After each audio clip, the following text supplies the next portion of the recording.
Welcome to Canada's most irreverent talk show. This is The Andrew Lawton Show, brought to you by True North. Hello and welcome to you all. This is Canada's most irreverent talk show, The Andrew Lawton Show, here on True North. As we do in kind of an annual tradition, part of it is for self-preservation because you don't always have the breaking news you need to sustain a news-oriented show. We like to delve in depth with some of the cast of characters we have on throughout the year to talk about a variety of subjects. And one idea that came up just a few weeks back when I ran into my guest for today's show at I forget what it was. I think it was like a VIP dinner. Not that either her or I are VIP. Well, she's a VIP. I was just kind of tagging along because I was in Calgary at the same time it was going on. But I thought, I think her story of how she became the institution of independent media in Canada that she is would be a fascinating one. And I realized I don't even think I've heard the full story. Sheila Gunn Reid, who is the editor-in-chief of Rebel News, joins me. Sheila, good to talk to you. Thanks for coming on today. Yeah, thanks for having me on the show. It's always a pleasure to talk to a fellow independent journalist. And my story's kind of, it's the story of Rebel News, I think, and so many of us at Rebel News. Well, that's what I find so interesting, because just to set the stage here for a moment, you and I have spoken at great length on air and off air about the decline of legacy media, the rise of independent media. And one of the biggest differences in the two, apart from the business model, is the attitudes that a lot of journalists take. And I think a lot of those attitudes are shaped by their background. And generally speaking, not exclusively, people in independent media didn't go through that traditional pipeline of getting a journalism degree at a liberal arts school in Toronto or Ottawa or Vancouver. And in a lot of cases, there are people that have just stumbled into it. I mean, in my case, my background was in politics and I started podcasting as a hobby. I ended up doing a radio show, and the rest is history. In your case, you skipped over the mainstream media part entirely. So how did you get, I guess, discovered, such as the case is? The same way I think so many of our people here at Rebel News get discovered, and that is just making trouble. And I was making trouble online. This takes us all the way back to 2015 and before.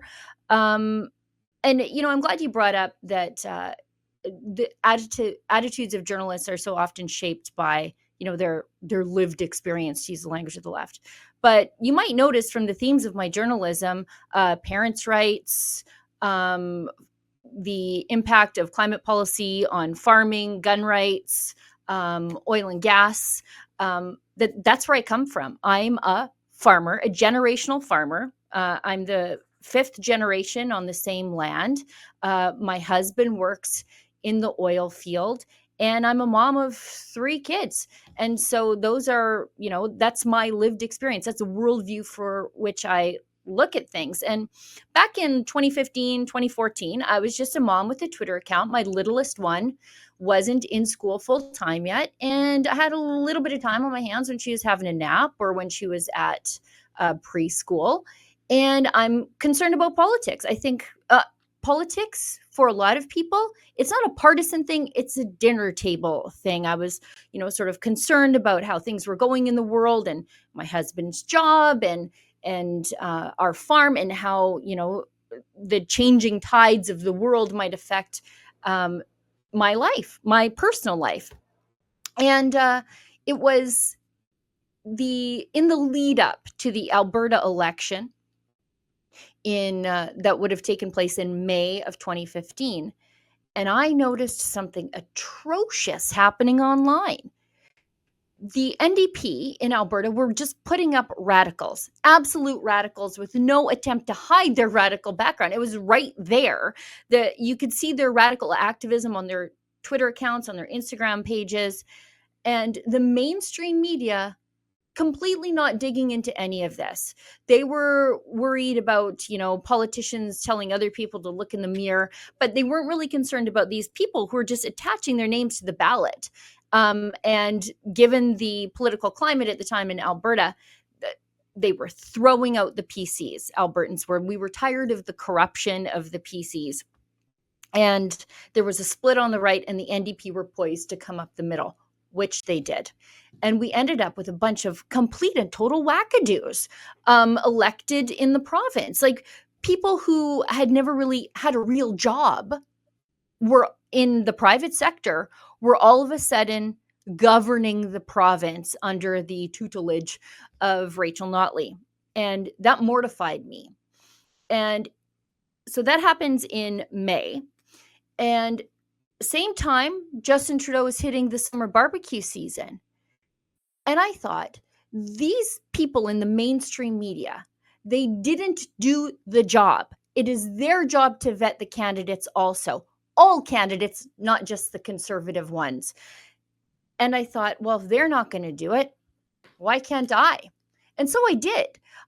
Again, just a mom with a little bit of time on her hands while my littlest one was at preschool. And I just started going through the backgrounds of some of Justin Trudeau's candidates because the mainstream media failed to do it in Alberta for the NDP. And my attitude was, the mainstream media people are not any smarter than me. They're not any more hardworking.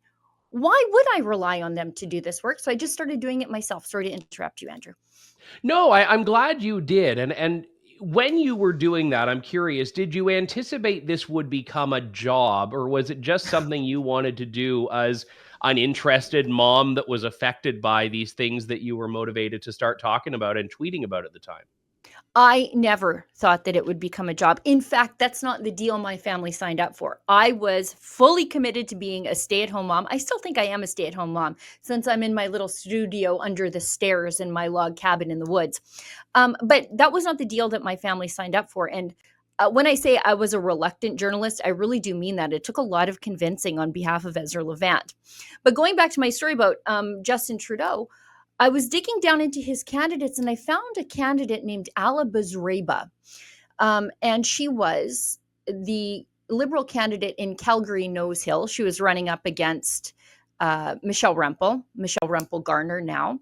And Michelle was going to win her riding anyway, but I thought, this girl has said some wildly crazy and anti-Semitic things. In fact, she actually tweeted, I think, to Ezra before he was my boss at the time, and I sort of discovered it. She told him to go back to Israel, and I think he's a third generation Albertan. Charming. Yeah. And, all I did was screen grab what she had said, dump it onto Twitter, and all of a sudden it gets picked up. And what she had said was so outrageous that the Liberals were forced to turf her. The mainstream media picked up on what I was doing. But even in picking up on what I was doing, they were still getting the story wrong because, as you know, you should always generally reach out to the other side for comment. They were writing stories about me without ever reaching out to me about why I was doing any of it or who I was. The most they ever got about who and what I was just what I described to myself on my Twitter account at the time, which I believe was a sweatpants supermodel and a stay-at-home mom. They were reporting on me as though I were a large C researcher, as though I were a researcher for the Conservative Party of Canada, instead of just a mom with a Twitter account fed up with the failings of the mainstream media and doing their jobs for them. So fast forward a little bit, Ezra starts, he had already, I think by that time, started Rebel News, called Rebel Media at the time. And he reaches out to me after, sort of in the summer, as this stuff is all breaking and I'm making all sorts of trouble for the Liberals online. And he says, you're actually doing journalism. Journalism is a thing you do, not a guild you join. And I'm doing this thing. And I think you'd make a great journalist. You are curious. You're good at research. Why don't you just make this your job? And I said, I can't. I don't want to. My littlest one is in school full time, or is not in school full time. Sorry, just no. I'm not interested. I'm a farmer. I'm a wife. I'm a mom. I'm completely fulfilled. And then September rolls around and he says, look, I know your excuse just went to school full time. So what are you going to do now? And I'm like, well, I guess I'm a journalist. And here we are 8 years later. And you're in that time. You have to be the longest on-air personality at Rebel, yes, apart from Ezra, correct? I believe so. Yeah, I think David Menzies and I sort of started in and around the same time, but I think I'm the longest serving on-air talent outside of Ezra. And just to, take you out of your comfort zone there, your little hut in the woods on the farm, you've gone to India, you've gone to Israel, you've gone to where else have you gone in the pursuit of journalism in this journey of yours? I'm lucky I didn't go on that India trip. I heard Oh, it you was didn't do awful. India. Which I was the do. UN one you went to? I went to, I've been to multiple UN conferences despite being kicked out of UN conferences for asking a prickly question at the UN climate change Yeah, conference that'll do it. in Morocco. So I've been to, Morocco, that was the one. yeah, Okay. I was in Marrakesh, Bonn, Germany, Katowice, Poland. I'm losing track of some. Israel. I've been on 3 trips to Israel. Spain. I was at the climate change conference in Madrid. All these crazy places that when I get there, I'm like, I can't even imagine how my life took me to these places. And that's the thing. Like I look back at the last 8 years and I cannot believe the opportunities that not just that I've been given, but our other journalists at Rebel News. It's so bizarre to have a boss who has this sort of faith and trust in you, but also sees something in you that you really didn't see in yourself. I didn't see myself as a journalist. I just saw myself as a frustrated with Hmm. the powers governing me stay-at-home mom. And he's like, actually, no, that you're a journalist. And it's just weird. Yeah, and I mean, just in my case, I had a very significant contrast because I worked for Chorus/Global, Mm. and near the end of that experience, anything I wanted to do, anything I wanted to talk about, was met with resistance. Like there was one story that I don't know if I've ever shared, where I was invited to speak at a pro-life event, and I was allowed to talk about pro-life issues on my show. No one had stopped, but I was barred from speaking at that event for reasons that made no sense. And covering certain topics became increasingly difficult. And then you go to, being at True North. And I'm not aware, I've never been told not to talk about something. Every now and then a pitch that I'll put will be shot down for financial reasons. But Mm. even then, it's generally okay. If you think that we can get our donors to get behind this, we will do this. And the donors often do. And that latitude has been so tremendous. And obviously, latitude is responsibility. And I think organizations have an obligation to make sure that their people are using that power responsibly.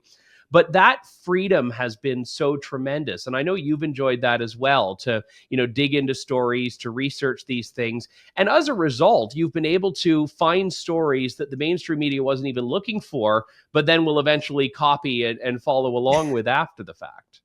Yeah, it's wonderful to see the Globe and Mail run an exclusive. And I was like, I reported that 3 days ago, you guys. One of those We was had, I can do you one better. We had one recently that I had forgotten we broke because it was 2 years ago. right. So yeah, but it's a pretty common occurrence for us now in our sector, Western Standard, Rebel, True North, where, Yeah. something is breaking CBC exclusive. It's like, well, it was breaking a few days ago when we had it. Yeah, one of those was when we uncovered the contract, Justin Trudeau funding the Wuhan Virology Institute. That's the Chinese military Hmm. lab that is credibly accused of being the source of COVID. We found the contract where he had given them $900,000. And then, like, I think we dumped that on a Friday. And then by Monday, it was an exclusive in the Globe and Mail. And I was like, come on, you guys. But going back to your point about the latitude to do what we do, I come from a free speech network. My boss is one of the I think original free speech fighters in this country. But I think allowing journalists the latitude to chase their passions, especially when they are really just generally normal people, as is the case with the people we hire at Rebel News, it makes Are our you including journalists, Menzies in that category? you know what, he's normal it's all in context. Fair enough.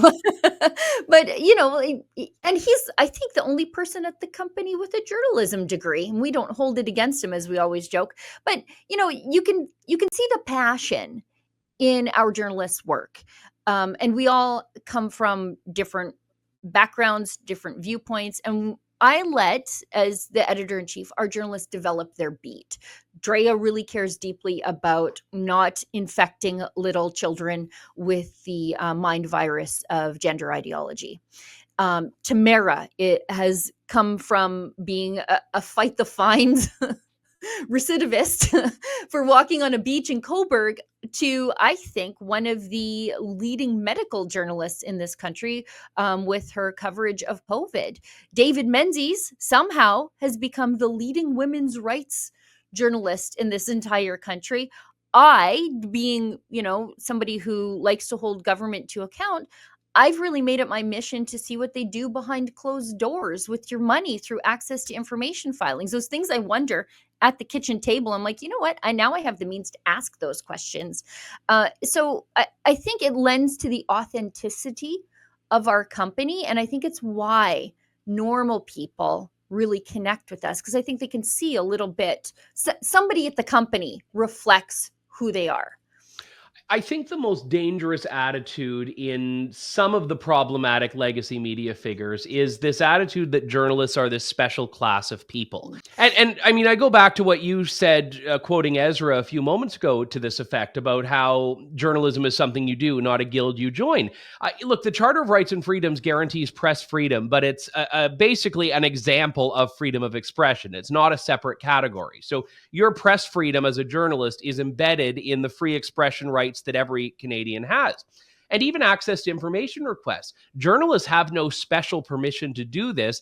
Any citizen of Canada can do this. Journalists often have more skills because they have a job that lets them take some time out of their day to do this. But any citizen is allowed. And I'll be the first to admit, I've had stories that have been sent to me by individual concerned citizens who filed an ATIP because they were aware of this, got the documents and said, I don't feel I'm the best person to go through this. Here's the document, have at it. And I do it. But I encourage, like, I don't want to be, to use Pierre Poilievre's infamous word, I don't want to be a gatekeeper. I don't want to be in this special category. I want people to be able to do this legwork themselves, because one of the things that I love the most about my career is being able to satisfy my curiosity. When you walk around in the world and you see something and you say, I wonder why this is that way, I get the privilege of having a job that pays me to find those answers. And I love it if Canadians feel empowered to do that themselves. I don't feel they need me. And that's, I think, what keeps me humble and keeps True North relevant. Yeah, I think back to one of the things that really inspired me to just start ripping through those Liberal candidates back in 2015 was this clip. I think it was from 2010. It was at a Tea Party rally. And Andrew Breitbart, the founder of Breitbart News, was speaking. And he was talking about this thing that had happened. And, the mainstream media reported it one way until the footage from the citizens that they had recorded at the event came out. And we saw this again with Nick Sandman. But what he said was he told everybody in the crowd to hold up their cell phones. And he said, this is the sea of new media to correct the lies. And that really inspired me, and it remains true today. We saw this again throughout the convoy. Some of the best journalism that came out of the convoy, aside from ours, I'm just tooting our own horn there, we beat CBC quite regularly, and you as well. But it was from just normal people turning on their cell phones and showing the world what the mainstream media refused to show. I'm reliably informed that Ottawa is a place just wriggling full of journalists, but they wouldn't go down and actually talk to the people of the convoy. They would stand across the street and just sort of like point at those icky people and make assumptions about those icky people, but they wouldn't walk across the street and talk to the people so that they could hear their very thoughtful reasons for being in the convoy. And I think as a reflex of that, that's why Justin Trudeau is making these attempts to control what you can say, see, and do on the internet, is because of the success of independent journalists. And I include anybody with a Twitter or a social media account as an independent journalist, depending on what they're doing that day. One of the things that I find interesting, and I'll speak about this candidly because I know Rebel has been very forthright about this, and Ezra has been very forthright. Rebel has not been without controversy. You go back a few years, and you've had a blow up and some more highly publicized exits from Rebel News. But even when Rebel was treated as persona non grata by a lot of the political establishment, and I'm including conservative parties, federal and provincial, on this, you've always managed to have distinctly positive relationships. And I remember even at a time when the conservative campaign wouldn't allow David Menzies and other Rebel reporters at their events, you were right there at Victory Night and not being given the bums rush out. And I'm wondering why that is. I mean, I know that you're a lovely person, but why have you been able to carve out these distinctly good relationships with people that didn't even want to associate with your platform at various times? Yeah, you know what? I think you're referring to the troubles, The as troubles, we, yes. as we call them at the company. There have been times where we have been struck with controversy, but I've never been involved in any of that. I have always, from the very beginning, even when before I was a journalist officially, I just sort of focused on the work. I don't chase fame. I try to be as authentic as possible. You can like even in how I dress on camera, how you'll find me on cameras, how you'll find me at the farm supply store. I don't make things a personal issue with especially conservative politicians. I think it's my job to hold all politicians to account on behalf of the people. And I think also our treatment of Jason Kenney here in Alberta might have struck a little bit of fear in the federal party because we started off with a amicable relationship with Jason Kenney, although he's a politician. We don't have to be nice to him, but he was doing the right things. But as soon as he started to do something bad, we did start to criticize him from the right. And I think politicians know that my criticism of them is in good faith. I think the arc of financial prosperity and civil liberties bends towards conservatism. And, when I start criticizing conservative politicians for not being conservative enough, I think it makes the hair on the back of the necks of conservative politicians stand up. And also, I think it lends to my background. Look, I am stereotypically Albertan. I'm like your stereotypical conservative Alberta rural mom. When I'm mad at you, you're doing something that will ruffle the base. And because of that, I think politicians take me a little bit seriously. And they know it's coming from my criticism is in good faith. It's not because I don't like them. I don't actually care about them all that much. I care about the people that they represent. Yeah, and I've talked about this with Derek Fildebrandt in the past. The politicians hate it, even if they think we agree with them on most things, because all their talking points are oriented to protecting against attacks from the left.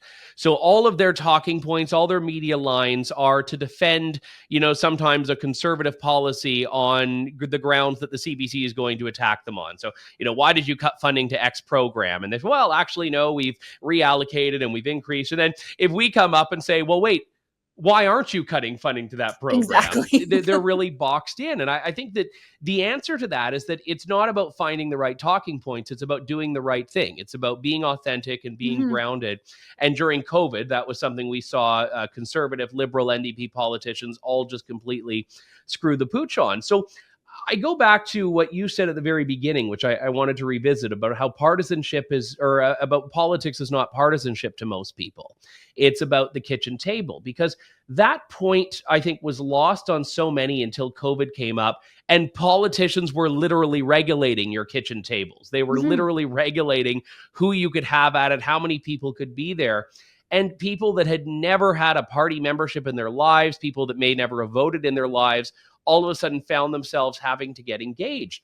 And I'm curious what that has looked like in your coverage now that you have this new wave of people that are paying attention to political reporting that might not understand political institutions or might not have immersed themselves in this world before. How does that, if it has, changed the way that you cover issues? I'm not sure that it has, because I approach this from a nonpartisan worldview. I mean, I am conservative. I lead with my chin. I'm not like the CBC. But The small c CBC's conservative. small c Yes. conservative.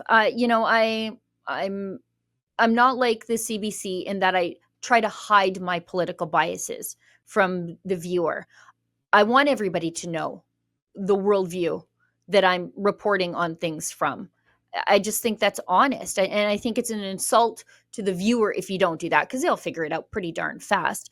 But I think my reporting has been, I think, probably from the very beginning, that, and this is more so now than ever, especially since COVID, the world is really not breaking down on political parties, but rather the people who want to be left alone and the people who won't leave them alone. And I advocate for the people who want to be left alone. And I want everybody to just be able to live lives in the way that they want to. And I know, like, we saw a surge in viewership over COVID. And a lot of those people were people who would be on the traditional left. But they wanted to be left alone, and they realized that they had to have a reckoning with their own ideology. And a lot of them had only ever watched us through the lens of what the left was showing them, or they had heard about Rebel News, but they just heard that we were just these right-wing goblins coming to tear apart healthcare and use our AR-15s everywhere. But once they started watching us, they realized that we actually thought a lot of the same things that they did about the state of the world in that moment. They had heard that we were shills for the Conservative Party, but once they started watching us, they realized, boy, they're really giving it to Jason Kenney and Andrew Scheer today. We've got a lot of, as I like to call them, baby conservatives that need to sort of, they're figuring out where they are in the world. And, I'm happy to be able to, provide some clarity about, what their politicians are doing with with their money. I had this really crazy experience. I was covering a protest, a COVID protest in Calgary. And this lady comes up to me and she goes, "Sheila, I hated your guts. You were so mean to Rachel Notley. You were so mean to her. But then my union forced me out because I was unvaccinated. And you guys were the only ones talking about us." And I thought, okay, those are exactly the people I want to reach every single day. Not dyed in the wool conservatives. Of course, we report news for them too, but it's those people too who feel destabilized by their own ideology. They need a soft place to land. The thing about baby conservatives, you and I have used, well, you've used the term in conversations we've had. I won't say about whom, but the one thing I find interesting and how I would sort of characterize it is they're people that have identified a problem, something they think is fundamentally wrong, but they haven't gone through the process necessarily of understanding why. And it makes for sometimes some inconsistent applications. And you'll get these very emotional attachments. For example, someone will say, well, I don't like government controlling X, but they'll defend, public universal government run healthcare because they're just thinking of the outcomes. They're not thinking of that underlying belief system. And that's where I think consistency and longevity are very important parts of this. And, through the COVID world, we saw a lot of people really have to rock to their core their ideological foundations because, people that had been so trusting and deferential to the state now had a government doing things that even if you and I were to have spoken about a couple of years ago, people would have said, all right, they're just conspiracy theory. I would have probably said that in some of these cases. Yeah. I would have for sure. So let me ask you, because you're doing what you do from rural Alberta, and that in itself defies the conventional wisdom that, everything needs to be in big cities. But I'm just curious, has it been a struggle for you just from things like rural internet to getting to places, doing what you do from where you are? Oh boy, Andrew. I can point to one of the greatest moments of my working career, and that was when Starlink arrived on my doorstep. Because I live so rurally. I don't have landlines to my house. I can't get fiber optic internet. And just the advancement of Starlink internet has really changed how I work. It's allowed me to live stream when that was something that was completely impossible just a few short years ago. I mean, it is difficult to get to anywhere from where I am. If I need a jug of milk, look, I've got a 45-minute round trip. I live, an hour from town, an hour and a bit from the airport. Flights from Edmonton are not easy. They have to connect through Toronto. There's always onerous layovers. But for me, I've always lived here. So the inconvenience of living rurally is just a life. Whereas if you were to like pluck some Ryerson grad in Yeah. a city like there and say you're now the reporter, that would be like just this huge culture shock. Yeah. Yeah, they would. Or you can't They, say Ryerson. Yeah, that's a hate crime. what Sorry, is I it? didn't mean to say Ryerson. My bad. Okay, and let me just we're running out of time here, but I wanted to ask a fun question. Mhm. Anyone who follows you on social media will know what I'm talking about. People that don't, you may have to give some context. What is the deal with the pickles? Oh, I am. People may not know, and sometimes people send them to me for reviews before they buy them themselves. But I am a connoisseur of fine pickles. You will find me if you're looking for me at the farm supply store or the pickle aisle of your local grocery store. I think this year I Sorry, they made. sell pickles at the farm supply store? Yes, they do. They do. They do. Just your farm supply store or all farm supply stores? Because No, I mean, and any more store of that an you go to should probably stock pickles. It's true. I think it might be more of a rural Alberta thing Okay. because, we have our stores kind of have to double up. But like this year, for example, I think I made 18 dozen uh, jars of pickles. I love pickles. I don't know what it is. I'm just pickles and beef jerky are two of my favorite Now food groups. you've had like dill beef jerky before, I'm assuming, right? Yes, yes, and Okay. people send me care packages of pickles and pickled beef jerky when I'm at events. Guaranteed, someone will show up with one of those pickles in a bag, saying, "Sheila, you got a long day. You got to fuel yourself to make it through the day." And I appreciate it so much. And yeah, like I said, I always try to look out for my friends, and if I can give people a bit of a smile, I try to. So when I scroll through Facebook, every now and then, just like the idle scrolling, I'll see something pickle related, and I'll be like, "Oh, I have to stop and share that with Sheila." And then I scroll up, I'm like, "Oh, that was Sheila who shared that. That was Sheila's post. I can't share it with Sheila because she was the reason it's in my timeline in the first place." So I think only once have I come across like a pickle meme that didn't originate from you, and then I sent it your way. So I do enjoy pickles. I will say, oftentimes the quality is subpar. So maybe you need to like open up like a little pickle Substack, and you just review like a pickle a week or something. I would love to do that. I could do a pickle review TikTok every single day. I've got a lot of like standards, crunch, whiff, like vinegariness, saltiness. There are a lot of categories by which you could judge a pickle. Okay, this is what this is what you should do this summer. And if I need to get Ezra on board, I will do it. You should do like a really over the top, dramatic pickle connoisseur show, even just one episode, but do it like the style of the wine shows. Like that Oh, really snotty, aroma. saccharine, over the top snobbiness. Do that, and we'll call it like Tickle Your Pickle by Rebel News with Sheila Gunn Reid. I don't know, whatever you want to call it, but I will watch that. I would love to do that. I would love to do that. I've already described like the whiff of a pickle as a freshly laundered Is that like the babushka. spin-off to that Al Pacino movie, The Scent of a Woman? It's the whiff of a pickle. Oh The boy. whiff of a Well, pickle. last That's a time great you and I were title. talking about pickles, David Menzies just walked by and then was very Menzoid-like. So it's good that we can do it in a bit more of a mature adult way.